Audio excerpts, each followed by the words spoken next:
In this lesson we will prepare a machining program based on this geometry.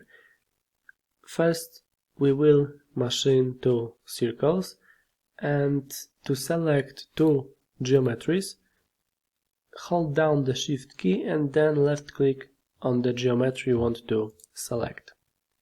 Okay, and to add the contour machining, click the Add Profile Toolpath button.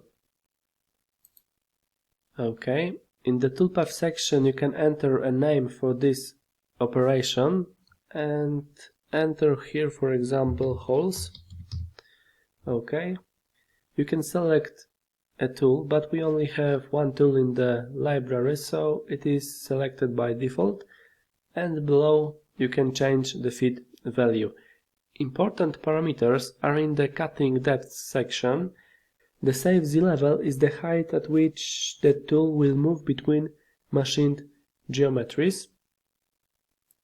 Enter here, for example, 5 mm. Start depth level is the initial machining level, which is the top of material, so set this level to 0.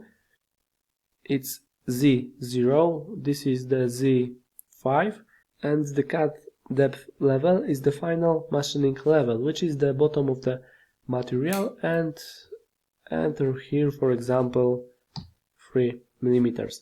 And the passes parameter is responsible for the number of passes in the z-axis. The more passes in the z-axis, the smaller the step down will be and the machining will be smooth. And set this parameter to, for example, 5 passes.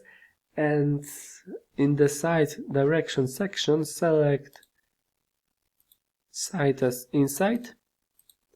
Okay, and as direction select climb.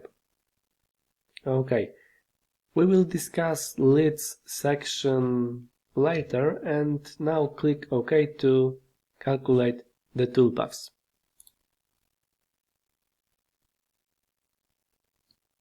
Okay, toolpaths for machining holes have been added, and in the next lesson we will prepare the outer contour machining.